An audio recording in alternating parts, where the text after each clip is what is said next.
Hey everybody, it's Mike from Fish in the Mid-South, and we are once again testing the dropper loop.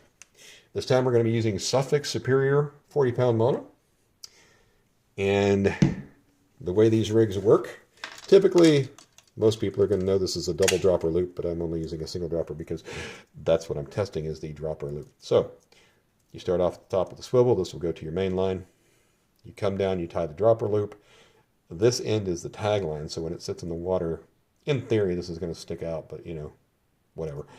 And this tag end will either go down to another dropper, and then a sinker, or straight to a sinker if you want a single dropper. And then I'm just using a hitch knot around the hooks. These particular hooks are going to be the Offshore Angler 3X heavy wire circle hooks. These are inline hooks in 5/0 size. And the reason for that is because I'm trying to use a hook that I think is appropriate to the line size. I have tested this particular knot several times and have not had the results that I want, which is why I'm doing it with this line. I've tried with 50-pound big game, and it did not hold up as well as I would like it to. Now, the reason I'm changing brands is because I want to see if maybe one brand of line, the way it's made, is more suited to this specific knot. Now, I love big game. Don't get me wrong. It's not a slam on big game at all. It's simply that I have not had good results with this knot, with trialing big game. I kind of expect it to break here where that hitch knot is, because you've got it going on the sharp edge, different hook, but so half of it is going to be on the sharp edge where the wire is bent around on the hook. And if that becomes my failure point, then I'll find a different option here. And I actually have one in mind. However, what I have not found is any kind of a dropper knot, whether it be the double or triple surgeon's knot, or something called the butterfly knot, that I really had high hopes for, because this is a rig that people use a lot for live and cut bait. With that being said, we'll go ahead and start with pull number 1.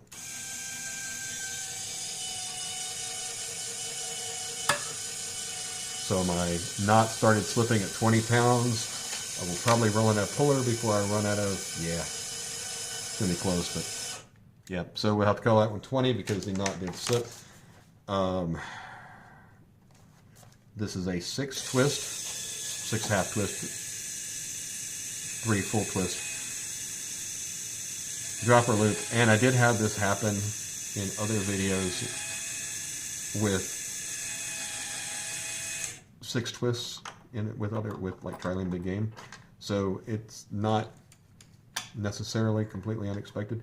Now at this point I really don't have a failure. I just don't have enough strength in the or enough length, I should say, in the puller to find out where it's going to break. Now, so that's why I have to call this one at 20 pounds. But it's not a failure, it's just a slip. And in theory, the fish is still attached, and I could still land that fish. So normally my failure point is where, the fish is going, because the line has snapped. So we can overcome this by adding more twists. But what I have right now tied up is the standard, which is a 6 half twist. Here we are with test number 2.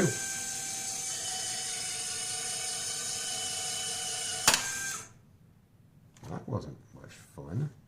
21.0.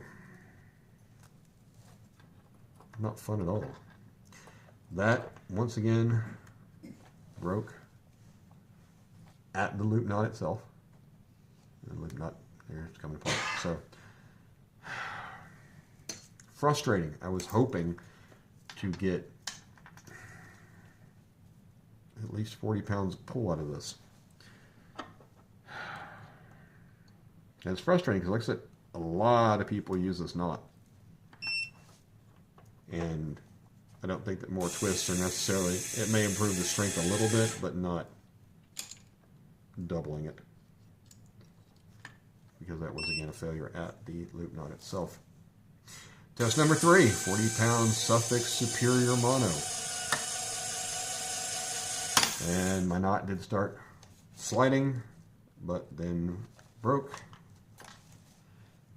And this broke actually at the hitch end of it where it connects to the hook. The dropper loop is still intact.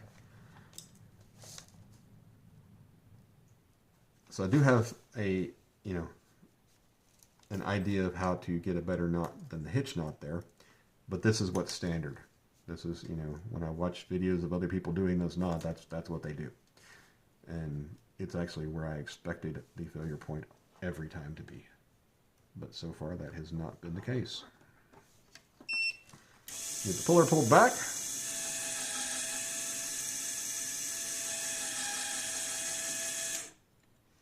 And that little rubber band on the hook is only there to try to keep it from flying across the room. Doesn't always work, but hey.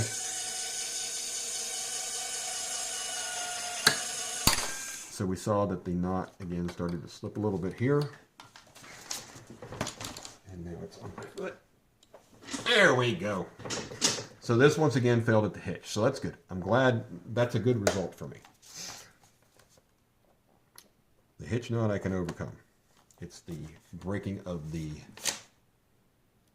dropper loop itself that is where I'm most concerned. So I'm pretty sure we'll be doing some more tests with probably an 8-twist knot on this. So be expecting that in an upcoming video as well. Here is test pull number 5. Test pull number 5, 40-pound Sufix Superior Mono. And our knot is sliding. We're at 24.5 pounds. I will run out of pull room before I find out where the failure point is going to be, but we will call that 27.4.